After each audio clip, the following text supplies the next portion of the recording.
Hello and welcome to this latest Science Custom podcast, created in partnership with Bold, the blog on learning and development.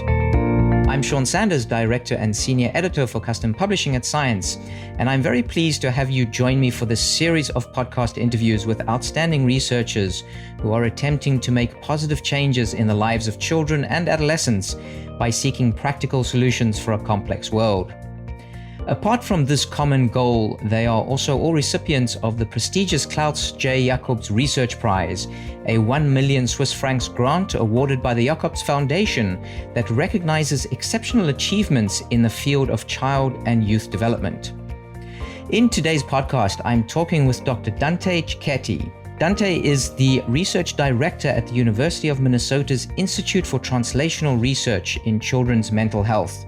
His research focuses on bringing together research from many different fields in an attempt to understand normal and abnormal human development, particularly in children and adolescents. I appreciate you taking the time to join me today, Dante.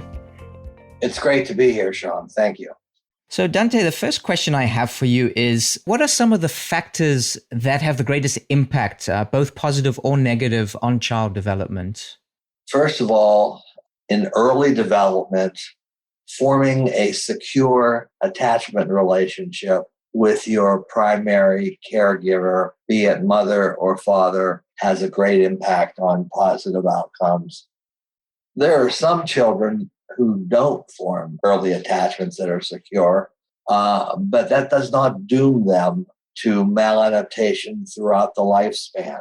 There can be individual, just say, self-determination factors that promote positive development, I think, even in the absence of early security.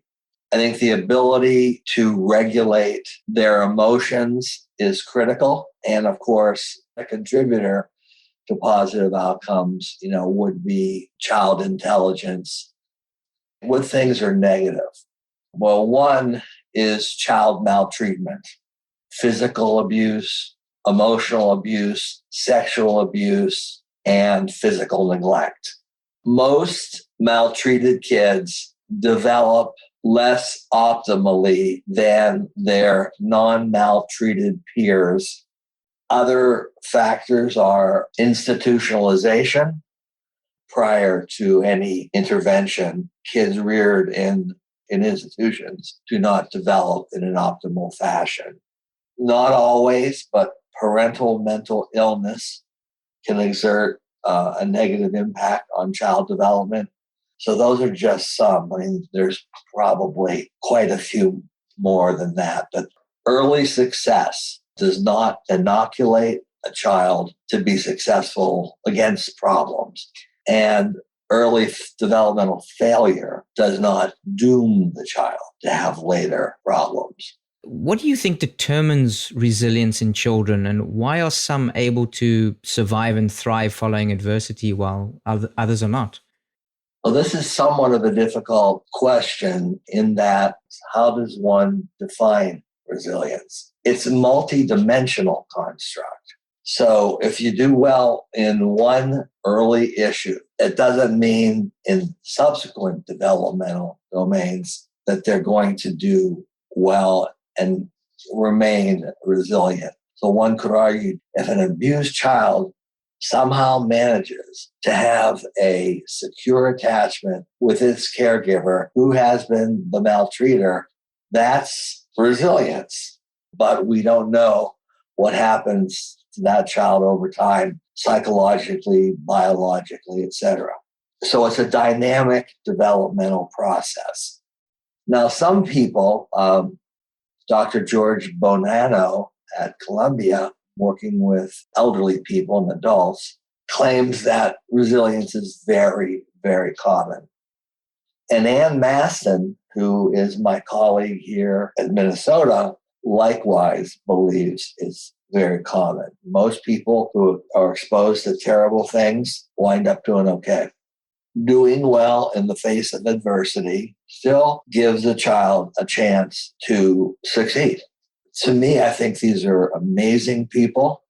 Ann Maston just thinks it's ordinary magic. It's a complex problem, but it's exciting How does one become resilient?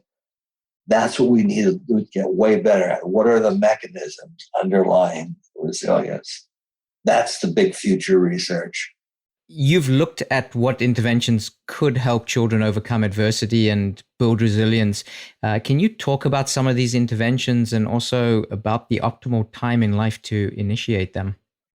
So one intervention that's been very successful with us is called child-parent psychotherapy, which is somewhat like a psychoanalytic treatment. I didn't do those. Sherry Toth, who is the director now of Mount Hope, would be the person doing the child-parent psychotherapy. And so maltreated kids almost always have insecure attachments when they're really young. So we had a randomized controlled trial where we had some abused kids randomly assigned to child-parent psychotherapy, some randomly assigned to parenting intervention, some to the community standard.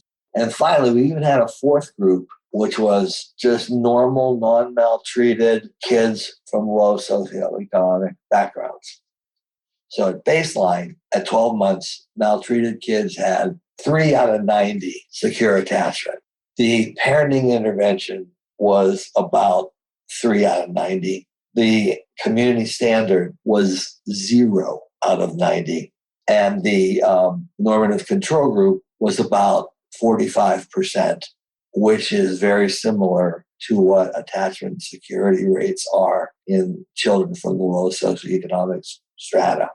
So the interventions lasted 12 months, a long time. And then at 24 months, their attachments were tested again. Maltreated kids had a 54% secure attachment from 3%.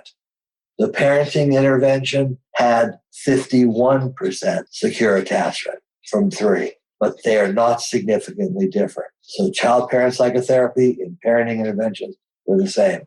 The community standard was at 4%. So basically, it did nothing for them.